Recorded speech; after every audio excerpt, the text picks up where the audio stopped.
ಉಳಿದ ಇವತ್ತಿಗೂ ಸಹಿತ ನಾವು ಪಾಶ್ಚಾತ್ಯ ಪಡುವಂಥದ್ದಾಗಿದೆ. ಇಂಥ ಸಂದರ್ಭದಲ್ಲಿ ನಮ್ಮ ನೆರೆಯ ಮಹಾರಾಷ್ಟ್ರದ ಫಡ್ನವೀಸ್ ಅವರು ಸಹಿತ ಇವತ್ತು ನಮಗೆ ತಕರಾರು ಮಾಡ್ತಾ ಇದ್ದಾರೆ, ತೊಂದರೆ ಕೊಡ್ತಾ ಇದ್ದಾರೆ.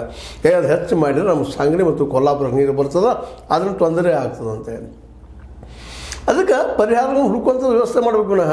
ಎತ್ತರ ಮಾಡೋದು ಕಡಿಮೆ ಮಾಡೋದು ಅಂತ ಅಲ್ಲ. ಹೌದು, ಅವರು ಅಬ್ಜೆಕ್ಷನ್ ಮಾಡಿ ಸರಿ ಅದು ಫಡ್ನವೀಸ್ರವರು ಮಹಾರಾಷ್ಟ್ರದಿಂದ ಅಬ್ಜೆಕ್ಷನ್ ಬಂದದ. ಆದರೆ ಇದನ್ನು ಮುಂದುವರಿಸೋಕ್ಕಿಂತಲೂ ಇನ್ನಷ್ಟು ಚರ್ಚೆ ಮಾಡಿಕೊಂಡು ಆದಷ್ಟು ಇದಕ್ಕೆ ಕೇಂದ್ರ ಸರ್ಕಾರ ಆಸಕ್ತಿ ತೊಗೊಳ್ಬೇಕಾಗಿದೆ. ಯಾಕಂದರೆ ಕರ್ನಾಟಕಕ್ಕೆ ನೀರಿನ ಹೊಡೆತ ಬೇಸಿಗೆಯಲ್ಲಿ ಭಾಳಷ್ಟು ಬೀಳ್ತಾ ಇರ್ತದೆ. ಅದರಲ್ಲೂ ಕೊಯ್ನಾ ಡ್ಯಾಮದಿಂದ ಬರುತ್ತಿರೋ ನೀರು ಬೇಸಿಗೆಯಲ್ಲಿ ಕಡಿಮೆ ಆಗೋದ್ರಿಂದ ಕರ್ನಾಟಕದ ಕೃಷ್ಣಾ ಬೆಡ್ ಅಥವಾ ಮುಂದಿನ ಎಲ್ಲ ಕಡೆಯೂ ತೆಲಂಗಾಣ ಆಗಿರ್ಬೋದು, ಆಂಧ್ರ ಪ್ರದೇಶ ಆಗಿರ್ಬೋದು. ಆದರೆ ಒಂದಿಲ್ಲಿ ನಾವು ಗಮನಿಸಬೇಕಾಗಿದ್ದೇನಪ್ಪ ಅಂದರೆ ತೆಲಂಗಾಣ ಮತ್ತು ಆಂಧ್ರ ಪ್ರದೇಶ ಒಕ್ಕಟ್ಟಿನಂತಿದ್ದಾಗ ಒಂದೇ ಇದ್ದಾಗಲಿ ಈಗಾಗಲಿ ಅನೇಕ ಜಲವಿದ್ಯುತ್ಗಳನ್ನು ಮಾಡಿಕೊಂಡು ತಮಗೆ ಕೃಷ್ಣಾ ನದಿ ನೀರನ್ನು ಹನಿ ಹನಿ ಸಹಿತ ಉಪಯೋಗ ಮಾಡ್ಕೊಳ್ಳೋಂಥ ಶಕ್ತಿಯನ್ನು ಮಾಡ್ಕೊಂಡಿದ್ದಾರೆ ಅವರು. ಅದು ನಮ್ಮ ನಾಯಕರಿಗೆ ಯಾಕೋ ಏನೋ ಆ ವಿಷಯದಲ್ಲಿ ಒಂದು ರೀತಿ ಏನಪ್ಪ ಅಂತಂದ್ರೆ ಅದಕ್ಕೆ ನಾವು ಏನು ಹೇಳೋದು ತಿಳಿತಾ ಇಲ್ಲ.